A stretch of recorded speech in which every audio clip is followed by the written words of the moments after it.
Dear listeners, good morning.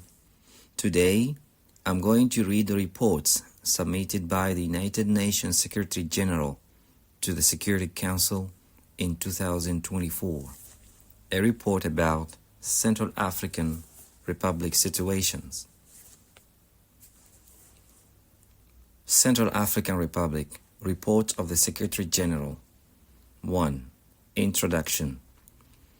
By its resolution 2701/2023, the Security Council extended the mandate of the United Nations Multidimensional Integrated Stabilization Mission in the Central African Republic, or MINUSCA, until 15 November 2024, and requested the Secretary General to report on its implementation every 4 months. The present report provides an update on major developments in the Central African Republic since the previous report of 16 October 2023, in bracket S/2023/769.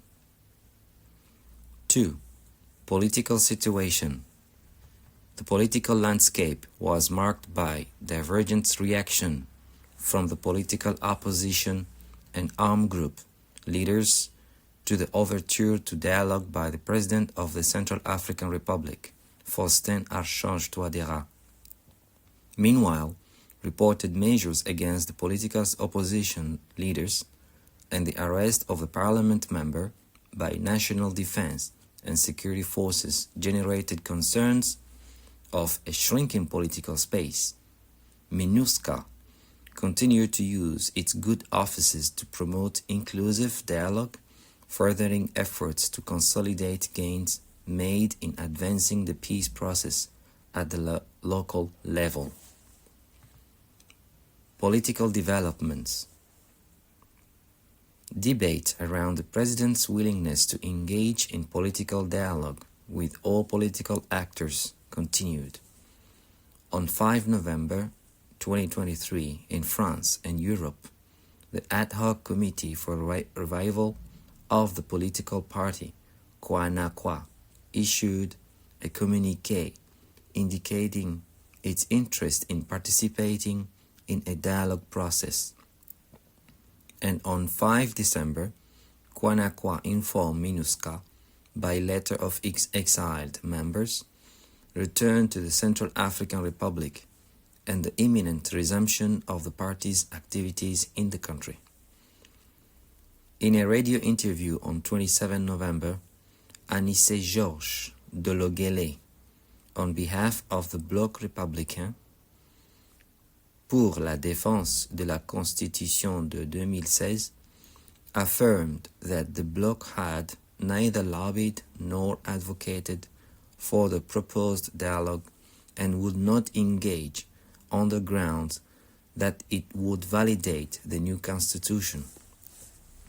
On 5 December, the former Prime Minister Henri-Marie Dondra launched his political party, Unité Républicaine, announcing its alignment with the political center and declaring its support for initiatives to foster peace, social cohesion, and entrepreneurism. On 1st December, the 65th anniversary of the Republic, the President addressed the nation, paying tributes to the National Defense and Security Forces. He also expressed his gratitude to MINUSCA and bilateral, technical and financial partners of the Central African Republic for their support of the country. He called upon Central African political actors abroad to return and participate in the country's development. Some political actors responded to the President's invitation, including a spokesperson for the Bloc républicain pour la défense de la Constitution de 2016, Martin Zingeli, who commented on 5 December that the democratic opposition had been requesting inclusive dialogue since the previous general election in 2020, while voicing concern over the government approach. On 11 December, the President of the National Assembly ordered a partial reduction in the remuneration of opposition members of parliament, including Mr. Dologuélé, Mr. Zigele and Ephraim Dominique Yandoka, owing to their extended absence from the country. On 15 December, a few days after his reported return to the country, Mr. Yandoka was apprehended and detained by the National Defense and Security Forces for suspected involvement in a coup plot, an allegation that was rejected by Mr. Yandoka's party, Initiative pour une transformation par l'action. Mr. Yandoka remained in custody as at 12 February 2024. The National Assembly held its second regular session of 2023 from 2nd October to 29 December 2023, during which it adopted the country's 2024 national budget, totaling $485.7 million, of which $268.9 million were expected to be generated from domestic resources, at 14.6% increase compared with the 2023 budget, and $218.6 million from external resources. Overall spending was estimated at $434.4 million, resulting in a deficit of $48.7 million. On 4 January, the President reshuffled the government, appointing 10 new ministers. Key ministers retained their position, including former and armed group leaders. New members were appointed from the presidential majority, including members of the 2023 Referendum Campaign Directorate and individuals who had played a crucial role in the Republican dialogue. Opposition figures from the Bloc républicain pour la défense de la Constitution de 2016, the Groupe de travail de la société civile, and Observatoire pour la gouvernance démocratique en Centrafrique voiced concerns about the reshuffle, which they assessed as rewarding supporters of the referendum. Peace process. On 23 October, in Bangui, the President convened a second strategic review meeting to take stock of progress in the implementation of the political agreement for peace and reconciliation in the Central African Republic, and the joint roadmap for peace in the Central African Republic of the International Conference on the Great Lakes region. The meeting was attended by members of the government, as well as regional and international partners, including the guarantors and facilitators of the political agreement and the foreign ministers of Angola and Rwanda. Participants welcomed progress in disarmament, demobilization, reintegration and repatriation, security sectors reform and the restoration of state authority, while noting the challenges concerning the engagement of the leadership of the armed groups present either in the country or abroad, as well as resources mobilization. Participants agreed to continue to meet on a quarterly basis to monitor progress. The Central African authorities, with the support of MINUSCA, continue to promote mediation and reconciliation at the local level as part of its broader efforts to decentralize the peace process, resolve conflict and consolidate security gains. In Sam Ouanja, Haute-Koto Prefecture, several dialogue sessions among community leaders and armed group members were held during the reporting period. MINUSCA also mobilized participants from different ethnic groups, including women, for community work that contributed to clear public spaces and roads in Sam Ouanja while promoting dialogue. In Haute-Boumou Prefecture, the mission's engagement and support for the deployment of national defense forces prevented clashes between the armed groups Unité pour la paix en Centrafrique and Azande Anikipi-Gbe. MINUSCA human rights investigation revealed a pattern of abuse of international human rights law and violations of international humanitarian law by the two groups, including illegal checkpoints along the main axis to collect money from civilians, also impeding their freedom of movement. To address the situation, MINUSCA facilitated multiple mediation sessions between representatives of the local community and the Azande Anik-Pigbe, resulting in the latter signing an agreement on 20 November with a commitment to promote the free movement of people and goods and to participate actively in peace efforts. From 5 to 7 December, representatives of the ministry in charge of disarmament, demobilization, reintegration, and repatriation, and the follow-up to the political agreement, the National Disarmament, Demobilization, Reintegration, and Repatriation Program, and MINUSCA, visited Obo to encourage young people associated with the Azande Anik-Pigbe to surrender their weapons. Efforts to encourage the Unité pour la Paix en Centrafrique to sign the political agreement continued. Prefectural monitoring mechanism of the political agreement pursued their activities, with MINUSCA financial and technical support aimed at fostering social cohesion, including by encouraging armed groups to renounce violence. In Basse-Kotto Prefecture, local authorities and the local Peace and Reconciliation Committee launched a dialogue with Unité pour la Paix en Centrafrique combatants in Mingala and Zangba sub-prefectures on their disarmament and participation in prefectural mechanism. The government also engaged with armed group leaders based in Chad. On 29 November, a delegation led by the Minister of State in charge of disarmament, demobilization, reintegration and repatriation, and the follow-up to the political agreement, Jean-Willy Biro-Sako, met with the transitional president of Chad, Mahamat Idriss Déby Itno, to discuss strengthening bilateral cooperation and securing the shared border.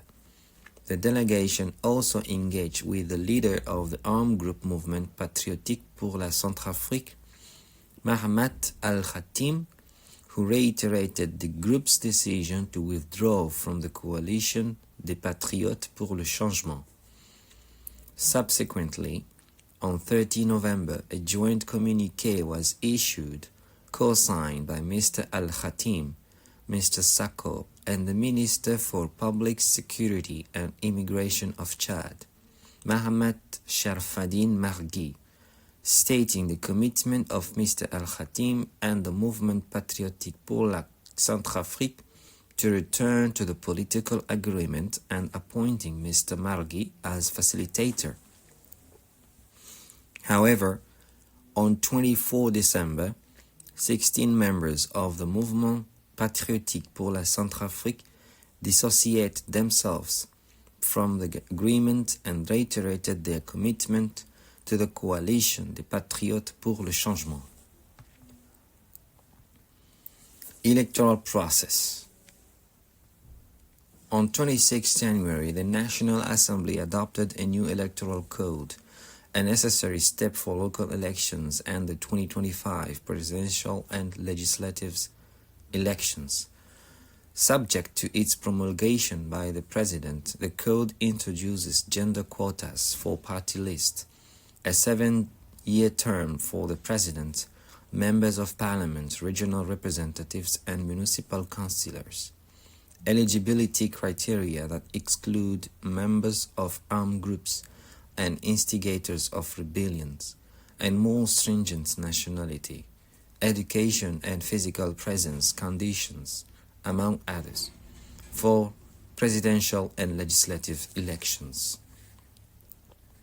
On 29 January, the Prime Minister Felix Maloa chaired a meeting of the Strategic Committee for Election during which the government gave a commitment to disburse an additional $430,000 in February 2024 out of its $4.5 million pledge to complement the $240,000 already disbursed in November 2022. He also advocated for donor support to enable the timely launch of voters registration and reiterated the government's commitment to local elections as a national priority in 2024. As at 1st February, only $104,000 had been available in the United Nations Development Programme Managed Basket Fund, hampering the timely procurement of voter registration materials. Nonetheless, the National Electoral Authority completed the UNDP-supported development of voter registration software in November 2023. MINUSCA continued outreach to promote women's meaningful participation in local elections. On 23 December 2023, in Kaga-Bandoro, local leaders and journalists met to address the challenges that women candidates faced, including intimidation, threats, and lack of financial means to stand in elections. On 16 January, the National Defense and Internal Security Forces and their MINUSCA counterparts resumed regular meetings within the Election Security Working Group to operationalize the Integrated Election Security Plan. Part 3. Security Situation, Protection of Civilian and Extension of States Authority. The security situation remained volatile, with an increase in transhumance-related violence after the state. Part 3. Security Situation, Protection of Civilians and Extension of States Authority. The security situation remained volatile, with an increase in transhumance-related violence after the start of the dry season in November. While the number of security violations of the political agreement decreased during the reporting period, armed groups maintained their presence along the northeast, northwest, and southeast borders, attacking civilians as well as national defense and security forces positions. MINUSCA, in coordination with national security forces, launched patrols to consolidate security gains in areas where prior MINUSCA operation had helped deter security threats. In the West, the Retour, Réclamation et Réhabilitation and Anti-Balaka armed groups affiliated with the coalition des Patriotes pour le Changement continued to attack civilians and impose illegal taxes, in particular around mining sites, triggering armed clashes with national defense forces and other security personnel.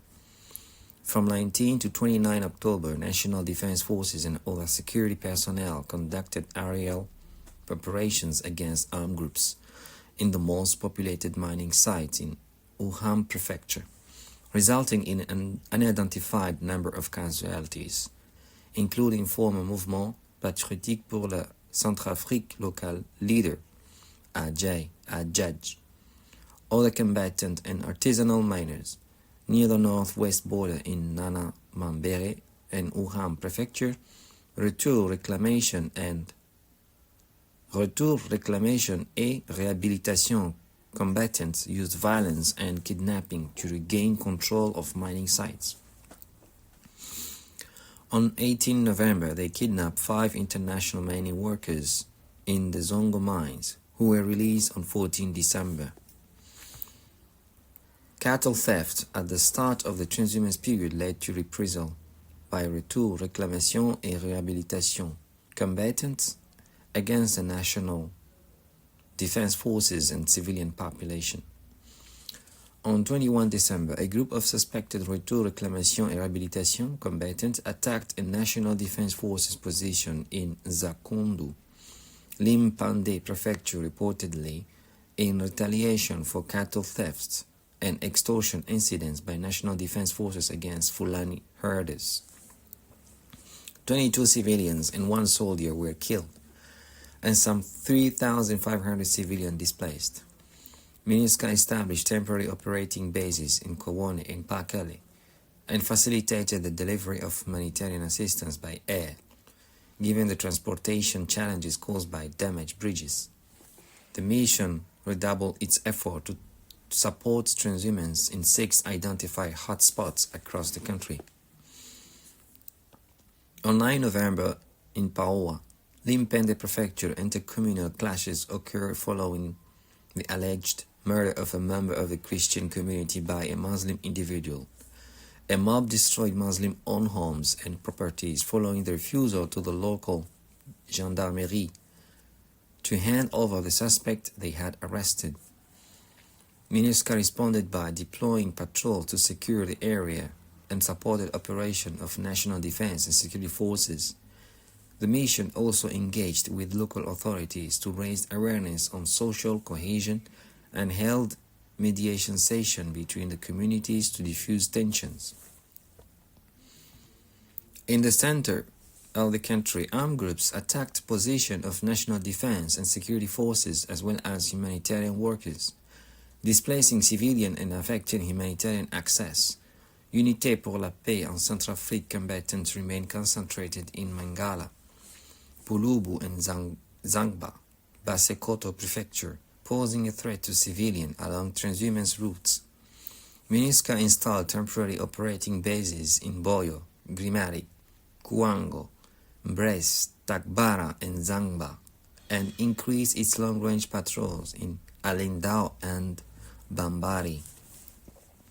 MINUSCA also maintained a robust posture in Unité pour la paix en Centrafrique stronghold to protect civilians and discourage armed combatants from conducting predatory attacks on civilian and humanitarian workers. These efforts resulted in a decrease in the number of recorded attacks, in particular in Ouaka Prefecture. On 2nd and 24 November, suspected Unité pour la paix en Centrafrique combatants attacked National Defense and Security Force position at the border areas of Kabo and Moyen Sido, Uham-Fafa Prefecture. National Armed Forces and other security personnel drove the armed group out of Moyen Sido. Armed clashes resulted in the displacement of approximately 5,000 civilians to Chad. On 8 January, the Unité pour la paix en Centrafrique attacked Kabo, resulting in the killing of 4 soldiers, 5 combatants, and 1 civilian. The coalition des Patriotes pour le Changement issued a communiqué on 9 January, claiming responsibility for the attack. On 10 December, in Kagabandoro, Nana Grebizi Prefecture, unidentified drones reportedly attacked 2 camps of other security personnel, killing 3. During the reporting period, unidentified drones flew over MINUSCA bases in several locations, including Batangafo, Birao, Bosangoa, Grimari, and Kagabandoro, triggering a tightening of security measures by the mission.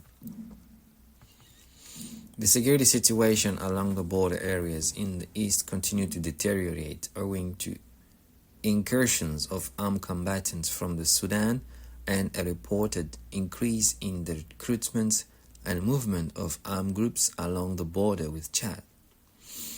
In November, Unité pour la paix en Centrafrique reported recruited young people in Nabakaye and Tisifongoro, Vakaga Prefecture. On 28 December, on the outskirts of an Amsisia, a MINUSCA patrol apprehended 3 Sudanese combatants, confiscated their weapons and ammunition, and handed them over to national authorities the following day. During the reporting period, 5 incidents involving unidentified Sudanese combatants were recorded in the Vakara Prefecture, resulting in 4 civilian deaths and the destruction of property. In Haut-Koto Prefecture, combatants engaged in illegal taxation and robbery around gold mines, while humanitarian workers faced threats posed by armed combatants in Ouandat Jaleh and Sam Ouanja.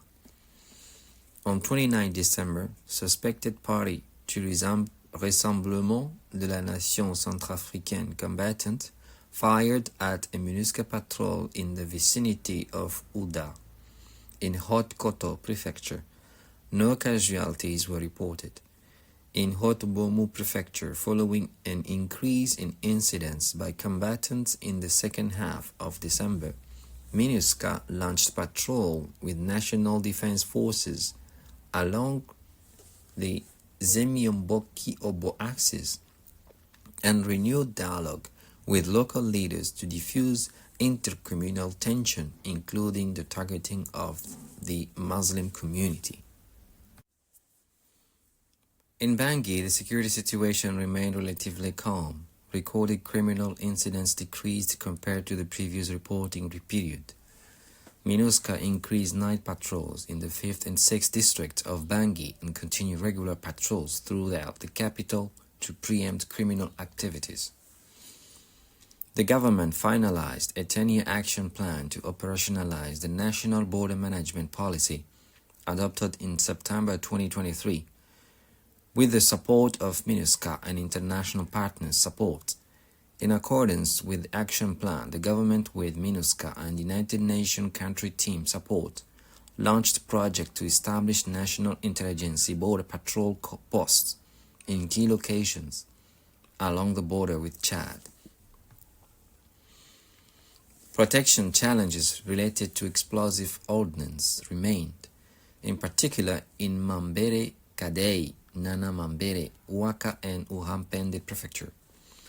Between 2 October 2023 and 1 February 2024, the number of such incidents increased and the number of casualties increased compared with the previous reporting period. On 15 January, Niambindali village, Uhampende Prefecture, a MINUSCA patrol hit an explosive ordnance device while returning to Pua after escorting humanitarian workers delivering assistance to Zakundu. One peacekeeper was killed and 6 injured. MINUSCA suspended United Nations civilian activities in the area on the same day. MINUSCA, with its reinforced military explosive ordnance disposal capacity, cleared 11 items of explosive ordnance in the areas of Bambari, Bamingi, Baoro, Berberati, and Boar. The mission also continued to destroy with national authorities in Bangui, Bosangoa, and Boar obsolete explosive ammunition, including unsafe ammunition collected as part of the demobilization, disarmament, and reintegration process.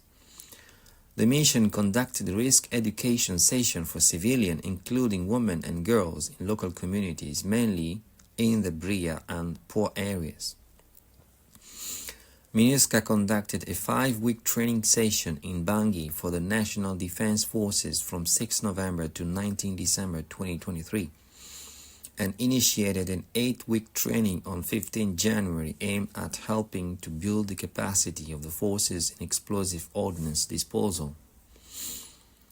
In areas where the security situation had improved, MINUSCA continued to prioritize efforts to remediate the absence of state authority, including by supporting the deployment of national defense and security forces and facilitating the delivery of humanitarian assistance. Lack of infrastructure and capacity shortfalls, including transportation, continued to hamper the government's effort to extend its authority across the country. To address those gaps, MINUSCA provided logistical and capacity-building assistance to the national defense and security forces. Progress was made in building and strengthening the institutional and operational capacity of internal oversight bodies within national security institutions. The National Defense Forces, with MINUSCA support, conducted scenario-based simulation workshops for soldiers on disciplinary regulation and procedures including the conduct of disciplinary councils. The General Inspectorate of the National Army continued to perform its oversight functions to strengthen the accountability of the defense forces.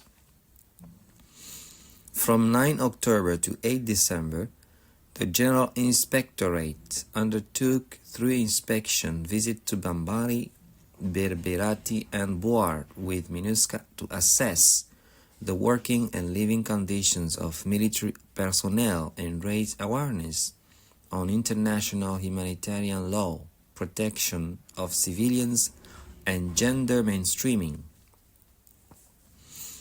On 5 February, the President chaired a high-level meeting with senior national military authorities and international partners supporting the security sector reform process on strengthening the General Inspectorate as a key oversight mechanism for improving the governance of the defense sector.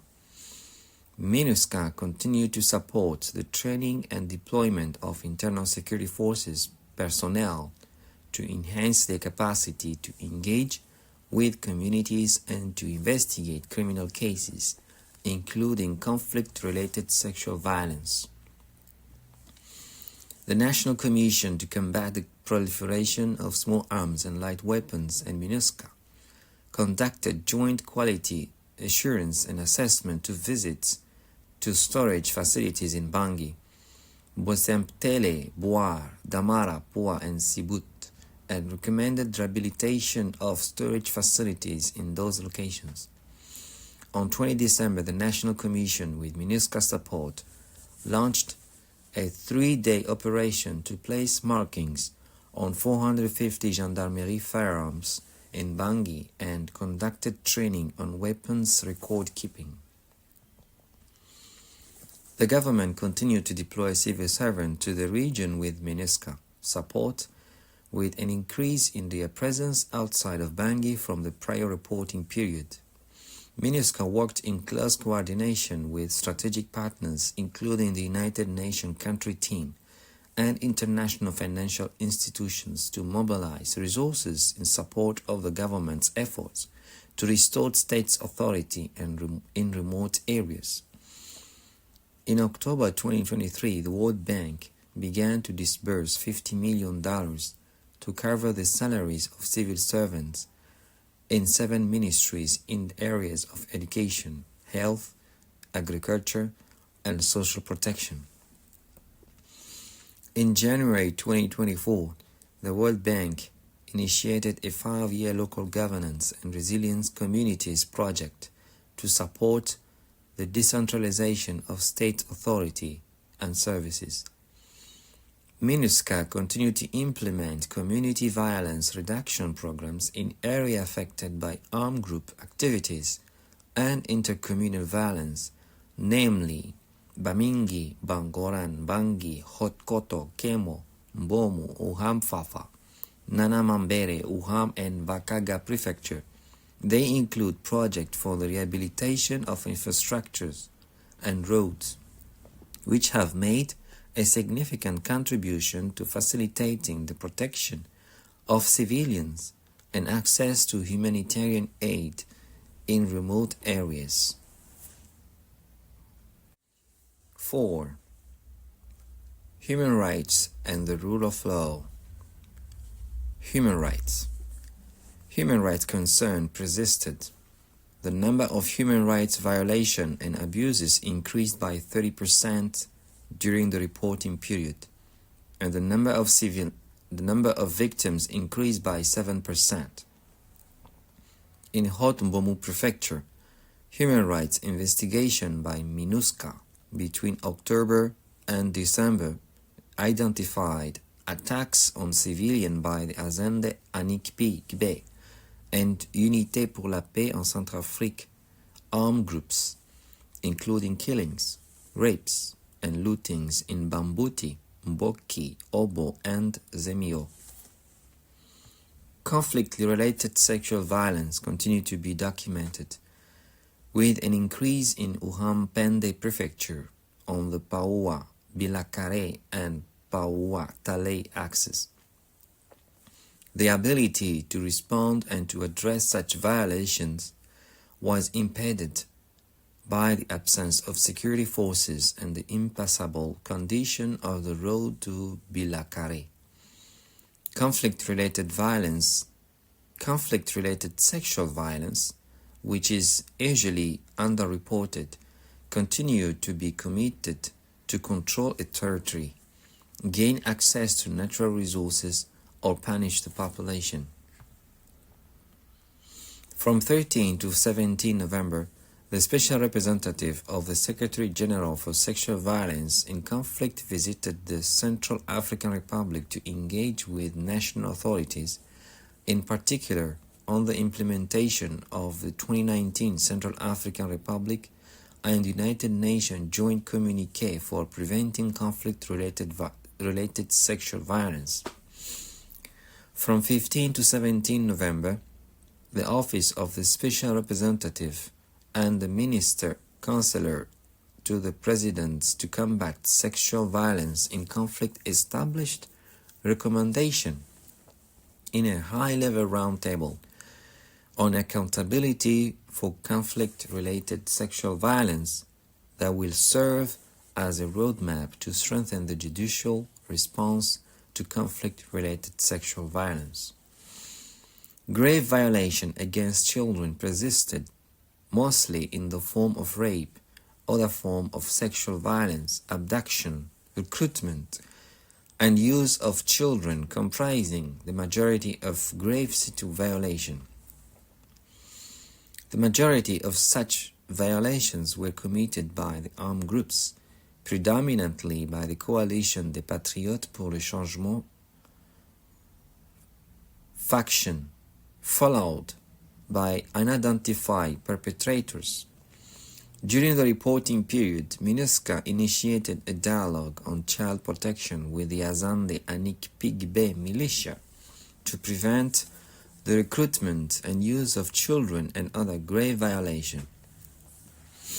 From 4 to 8 December, the government, with MINUSCA support, conducted a 3-day awareness-raising session in Bria on conflict-related sexual violence, including forced marriage and sexual slavery, with girls being the main victims, and on access to justice for victims. On 15 November, the government, with MINUSCA support, submitted to the Human Rights Council its 4th report to the Universal Periodical Review on Human Rights. The examination of the human rights situation by the Universal Periodical Review process of the Human Rights Council took place on 26 January, during which 244 recommendations were made, including the ratification of the second optional protocol to the International Covenant on Civil and Political Rights, aiming at the abolishment of the death penalty and of the Convention on the Prevention and Punishment of the Crime of Genocide, and the reinforcement of the national legislative framework to prevent and protect the population from discrimination against ethnic and religious minorities, violence against women and girls, and recruitment and use of children by parties to the conflict. Recommendations were also made to reinforce the fight against impunity and enhance respect for the rule of law in the country.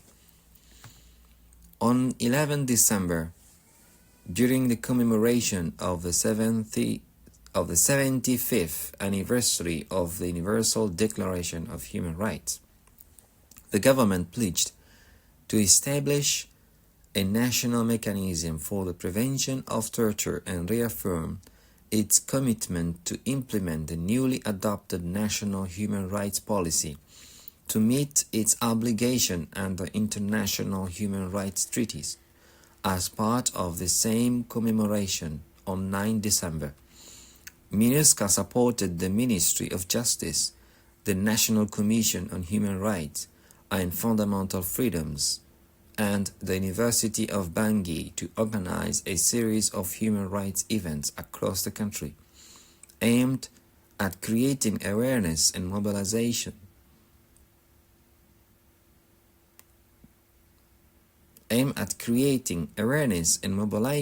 communities to enhance the respect of human rights. From 30 to 31 January, the government organized a reform of ministers for communication and media of the Economic Community of Central African States in Bangui, with the support of the Economic Community of Central African States, MINUSCA, and the United Nations Regional Office for Central Africa to adopt the draft strategy and action plan on the prevention of hate speech and incitement to violence in the sub-region. MINUSCA continued to implement the United Nations Human Rights Due Diligence policy to ensure that its support to security forces is consistent with international human rights law. To mitigate the risk of human rights violation, MINUSCA supported the rotation of national defense and security forces in the Homboumou Prefecture in November 2023. Rule of law. As at 1st February, 18 of the 25 courts outside of Bangui were operational, while all judicial personnel were present in the 5 courts of Bangui. Only just over half of judicial personnel were present outside of Bangui, with personnel either absent or post vacant.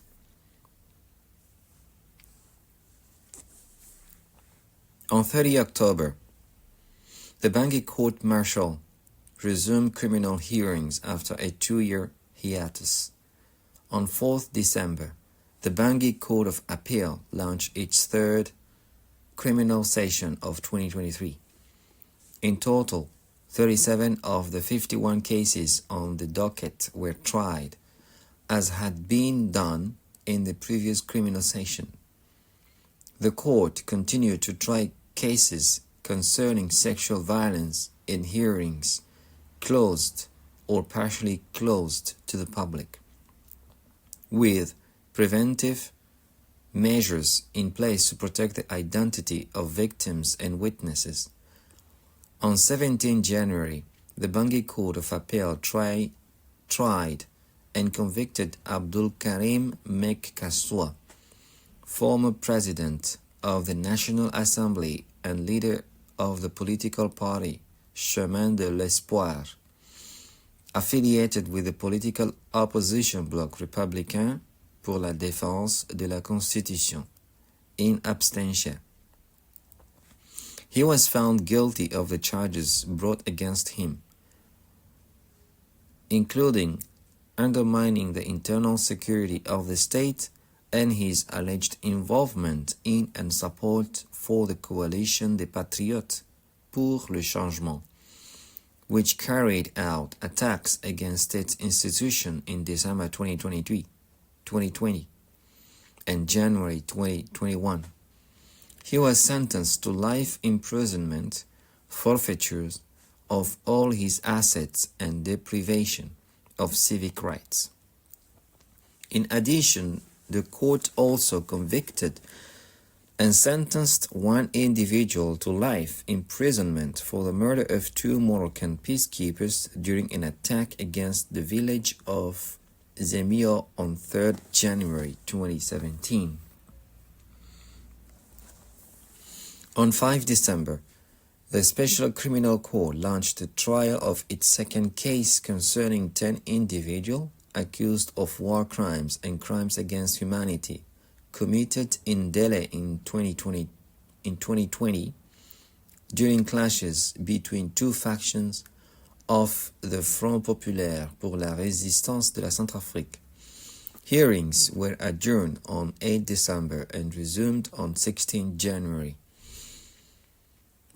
The penitentiary system continues to suffer from overcrowding and food shortages, compounded by the continual lack of national civilian prison capacity, contributing to poor detention conditions.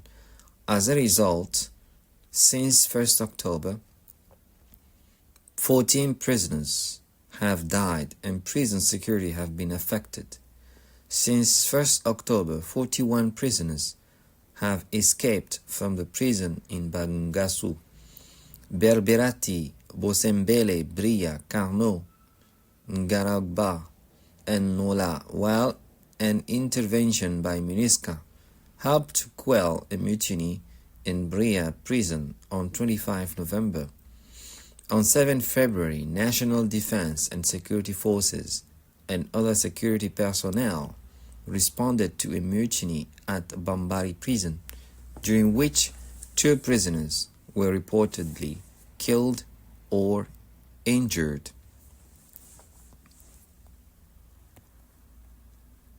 5.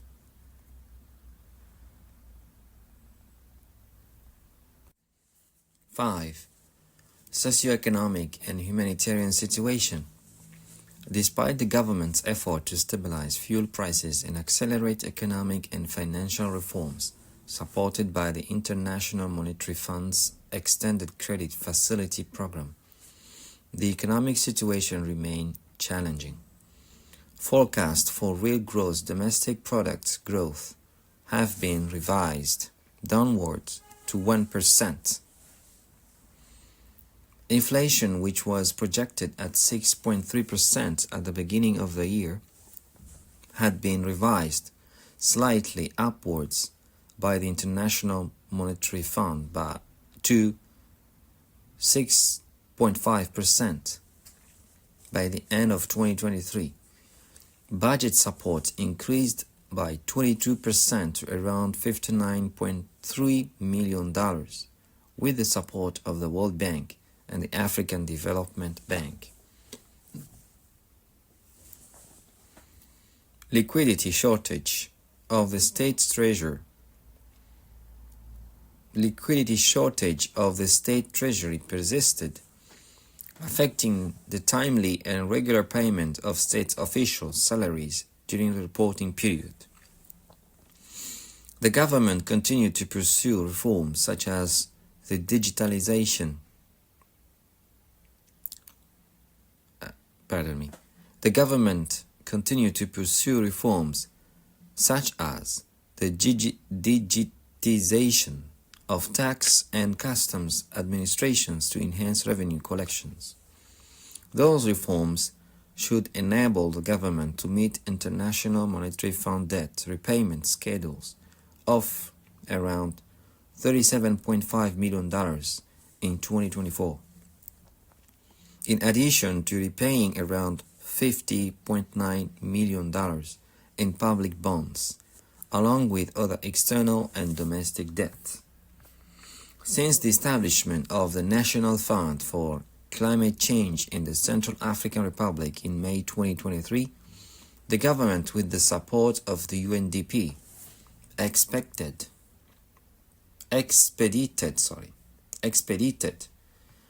its resource mobilization efforts in climate finance. From 26 to 28 October in Brazzaville, President Touadéra attended the summit of the three bassins to maximize climate finance opportunities in deforestation, energy, climate change mitigation, and carbon offsetting. As per the 2024 Humanitarian Response Plan, a total of 2.8 million people in the Central African Republic, or 46% of the population, need humanitarian assistance. The number of people with humanitarian needs decreased by 19% compared with the previous year, especially in those parts of the country where the security situation has improved. However, criminal activities, natural disasters, and insecurity in border regions continue to exacerbate humanitarian risks. Floods affected close to 90,000 people in 2023, as poor infrastructure increased the risk of flooding. On 20 December, the humanitarian coordinator allocated $11 million from the 2023 Humanitarian Fund to address the humanitarian crisis in the Hombonu Prefecture and other remote and marginalized areas. As at 31 December, the number of internally displaced persons stood at 512,000, compared with 516,000 at the end of 2022. The number of Central Africans taking refuge in neighboring countries stood at 669,000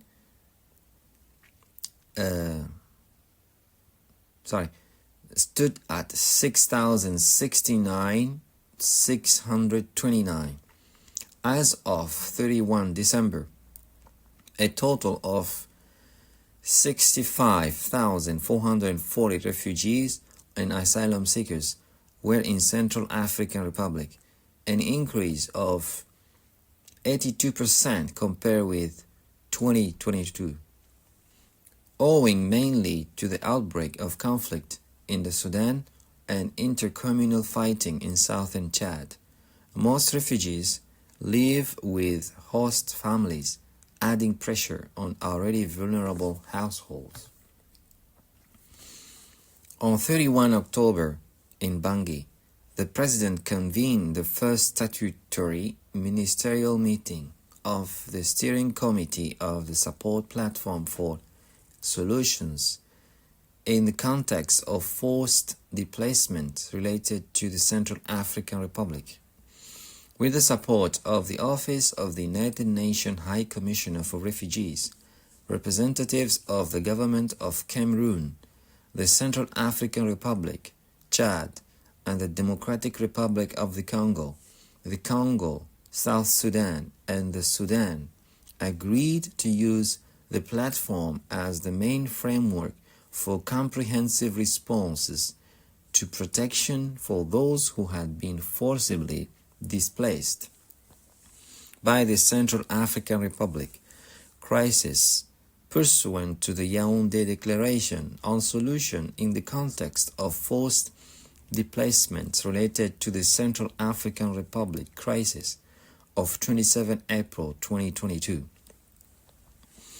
The 2024 Humanitarian Response Plan for the Central African Republic targets 1.1 million vulnerable people with funding requirement of $367.7 million.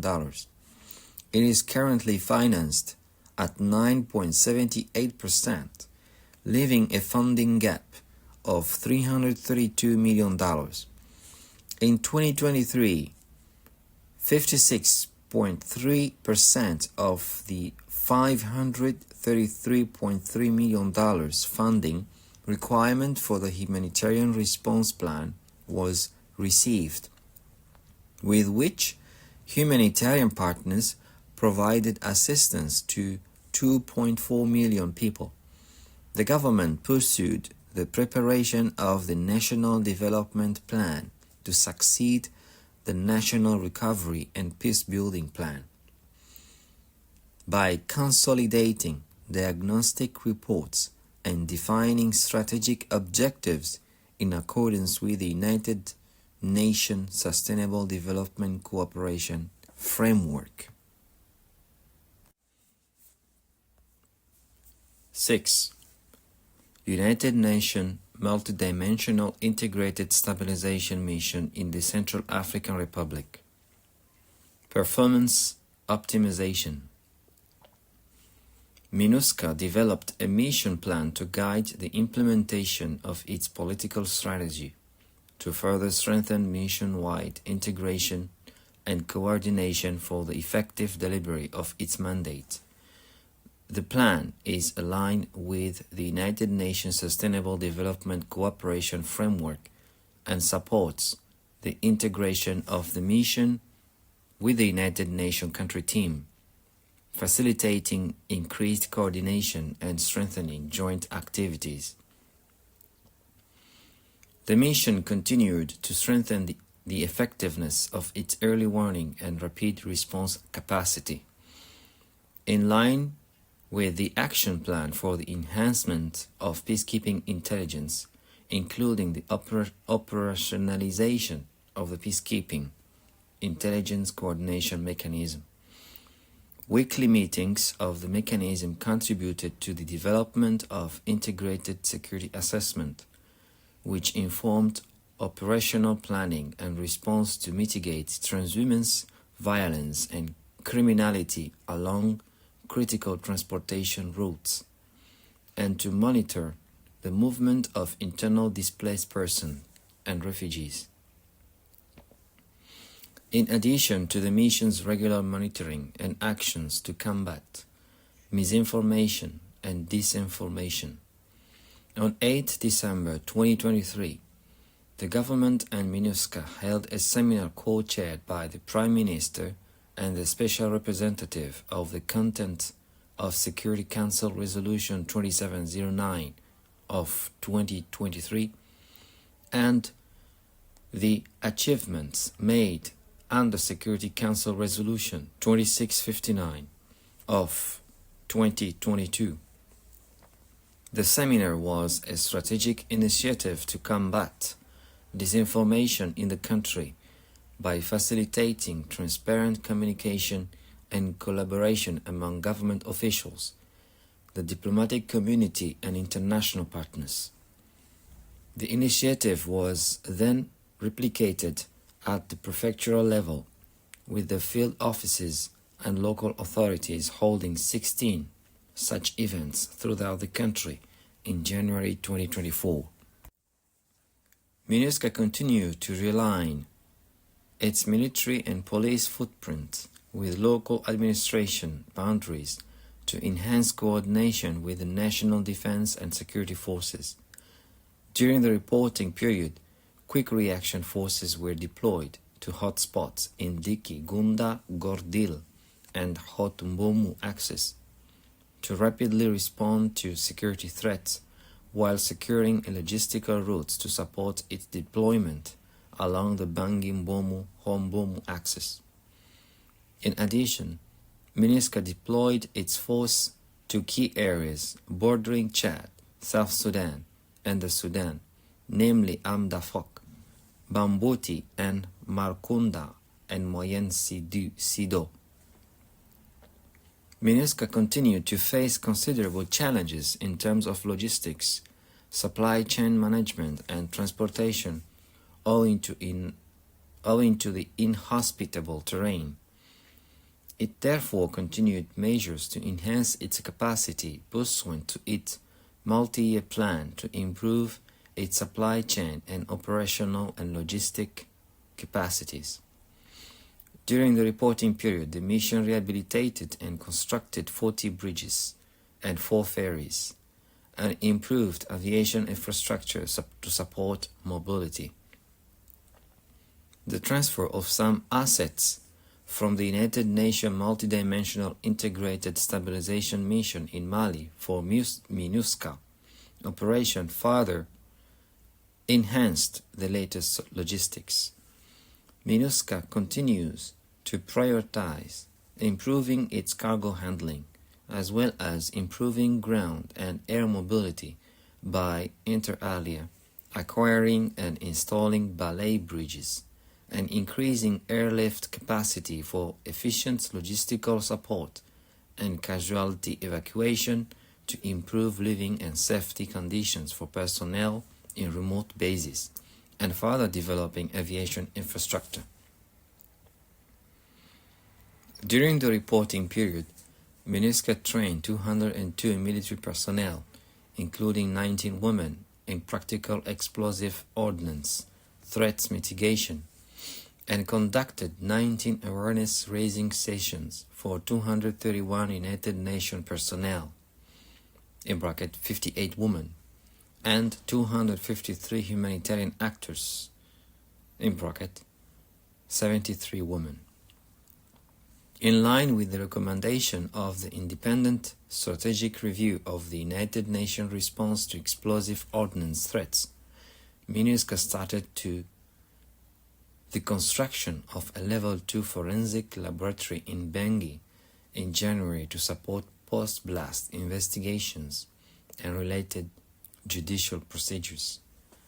MINUSCA is currently installing 4 additional solar photovoltaic systems since the previous reporting period to increase its renewable energy capacity in Bangui and Sibut, now totaling 7 solar systems.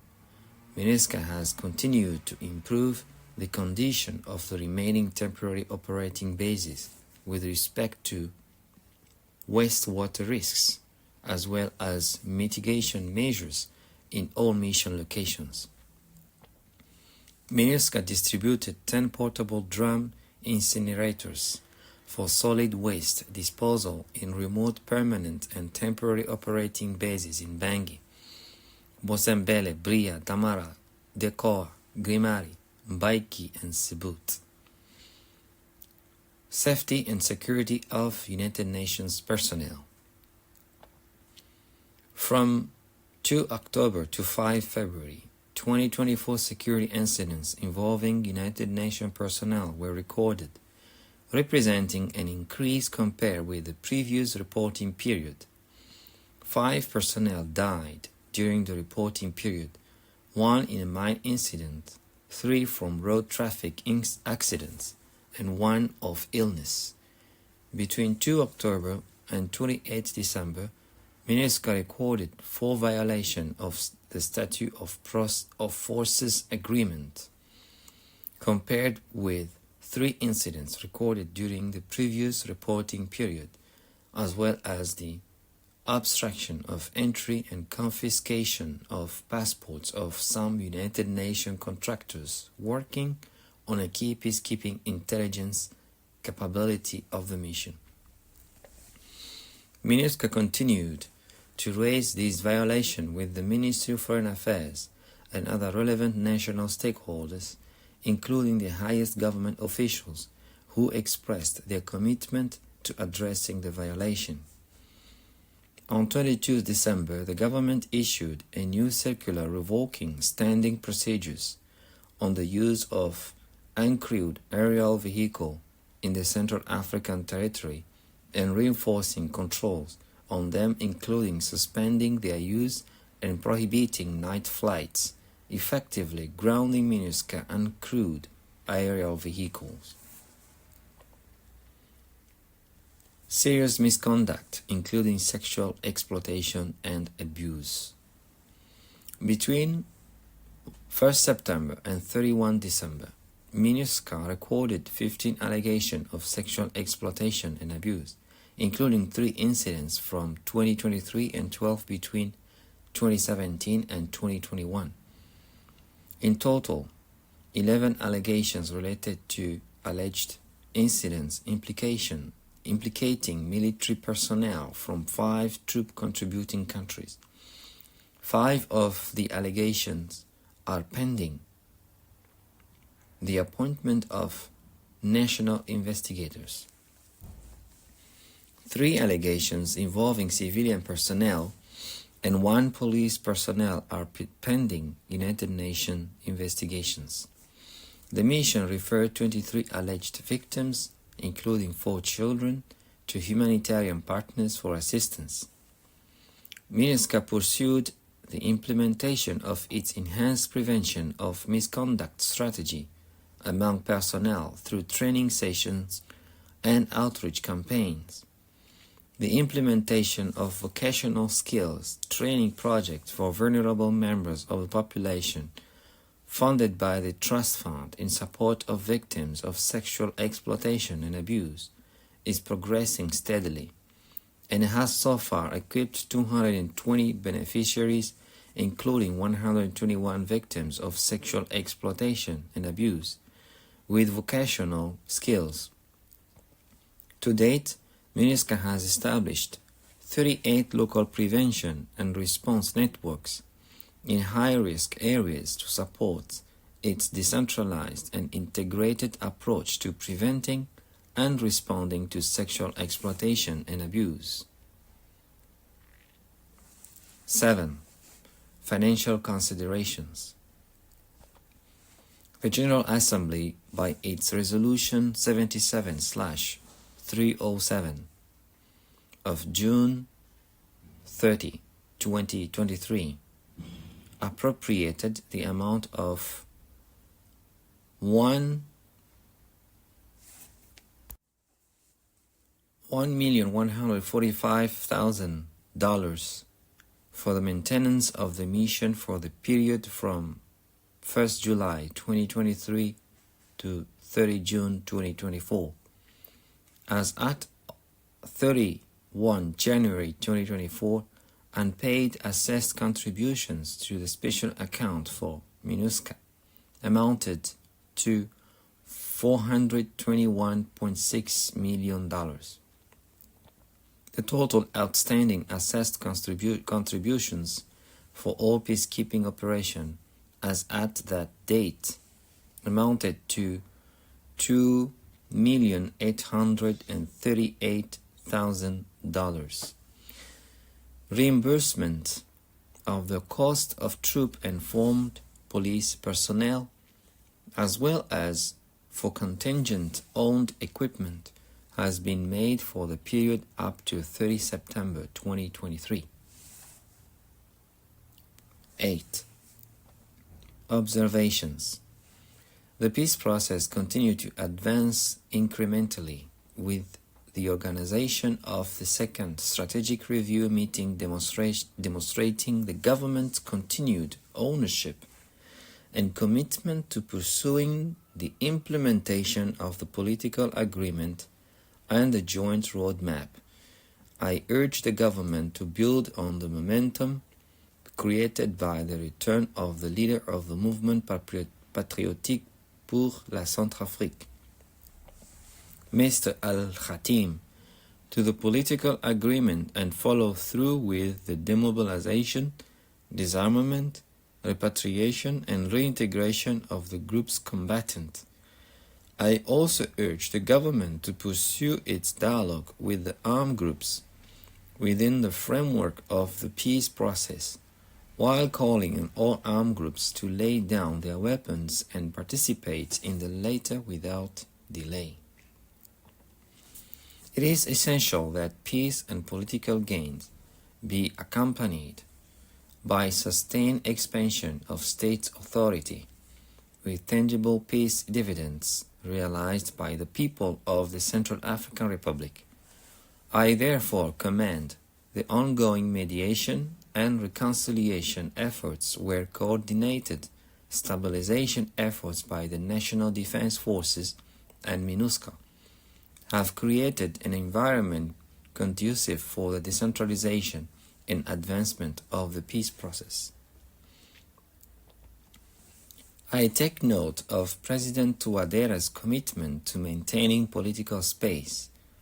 The preservation and facilitation of peaceful democratic political debate remain critical to reverse the cycle of armed rebellion. It is also a prerequisite for the peaceful organization of local election in October 2024, which will provide a crucial opportunity to expand political space, promote decentralization, and heal societal divisions. I call on the government to pursue dialogue with the political opposition and on the latter to engage productively. I further urge the relevant Central African authorities to identify and implement confidence-building measures for an inclusive and credible electoral process. Timely completion of key milestones, including the submission of the updated voters list that enables internally displaced persons, returnees, and newly eligible voters to cast their votes, among others, is critical. I reiterate my appeal to international and regional partners to provide financial support to the United Nations Development Programme Basket Fund to allow the timely implementation of the activities foreseen in the electoral timetable. I am deeply concerned by the continued volatile security situation, in particular in border areas and transhumance zones, compounded by the absence of state authority and limited socioeconomic opportunities.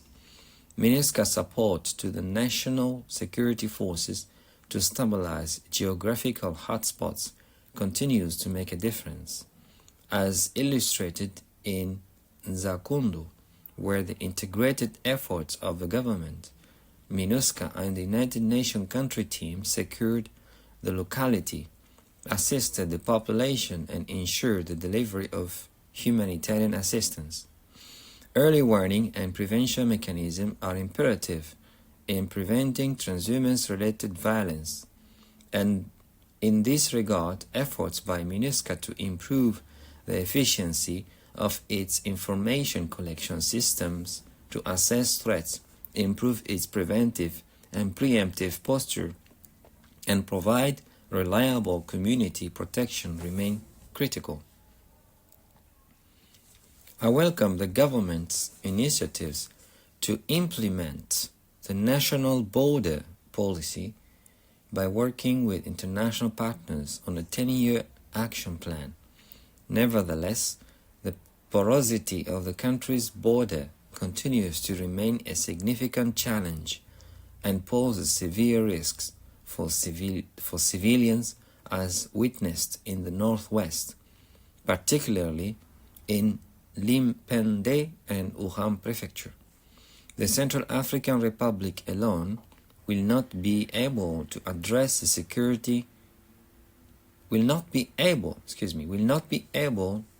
to address the insecurity caused by cross-border movement of armed elements, which undermines regional stability and requires a regional approach based on a good neighborly relations. The humanitarian situation in the Central African Republic remains concerning. While I note a slight reduction in need, I am concerned that the influx of refugees from Sudan could lead to a renewed deterioration of the humanitarian situation in the country. We must remain prepared to help those in need.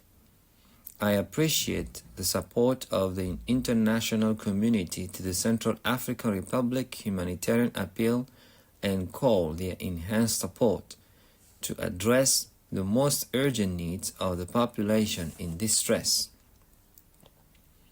I strongly condemn the use of explosive ordnance, which has killed and injured peacekeepers and civilians, and limited access to life-saving humanitarian assistance. I salute the contribution of the peacekeeper who was killed on 15 January while facilitating the delivery of humanitarian assistance, and pay tribute to the courage and sacrifice of all those who continue to operate in highly challenging and often dangerous conditions in the service of peace. Attacks targeting civilians, humanitarian personnel, and peacekeepers jeopardize the lives and future of all in the country and must stop immediately. I further urge the government to make every effort to investigate and hold accountable all perpetrators of these attacks.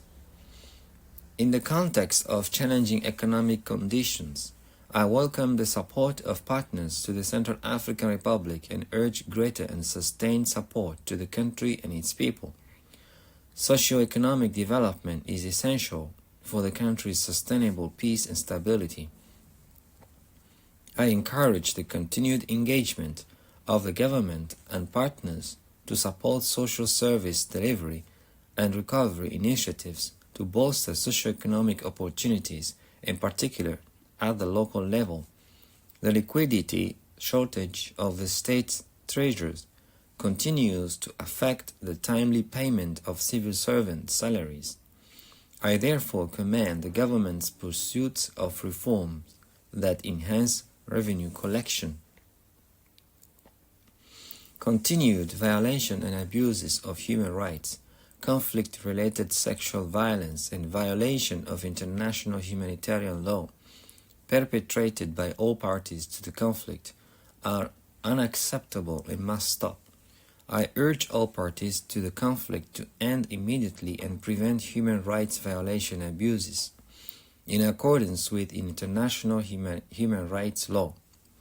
At the same time, I am encouraged by the progress witnessed during the reporting period and the commitment made by the government during the commemoration of the 75th anniversary of the Universal Declaration of Human Rights, notably by using its national human rights policy to meet its obligation under international human rights treaties, and the creation of a national mechanism on the prevention of torture. I welcome the resumption of criminal hearings by the court-martial and the opening by the Special Criminal Court of the trial of its second case, demonstrating progress in the fight against impunity, which is a priority to end the cycle of violence and promote reconciliation. The 3 criminal sessions that were held in a single year by the Bangui Court of Appeal are unprecedented and a sign of the strengthening of the criminal justice system in that jurisdiction.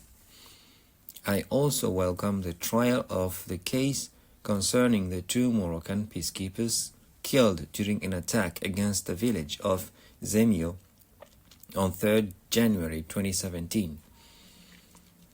The conviction of one individual in the case is an important step towards accountability for crimes committed against peacekeepers.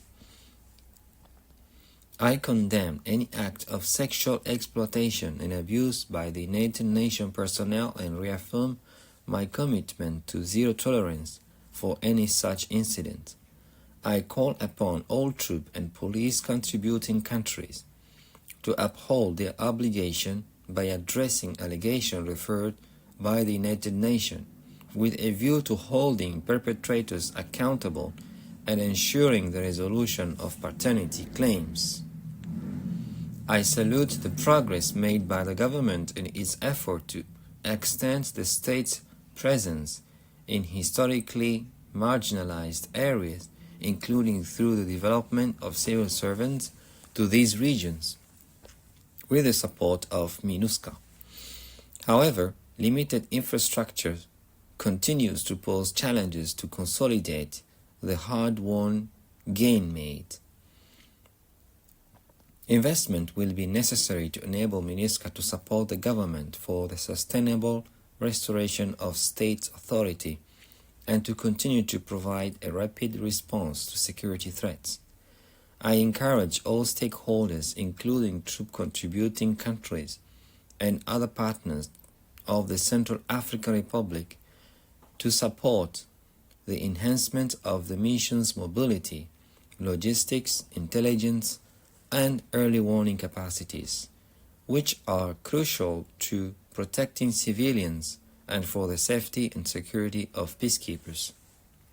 Lastly, I wish to thank my Special Representative for the Central African Republic and Head of MINUSCA for her proactive and effective leadership.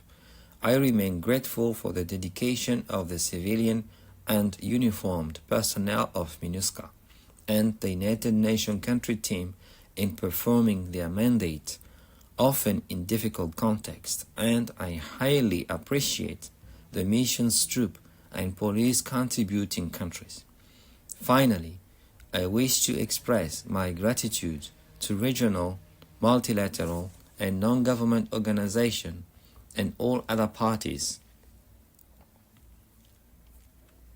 including donor countries, for their invaluable contribution to peace in the Central African Republic.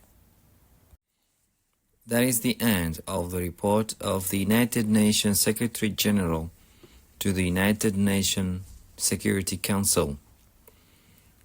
To find the reference of this report, it is S/2024/170. Thank you for listening.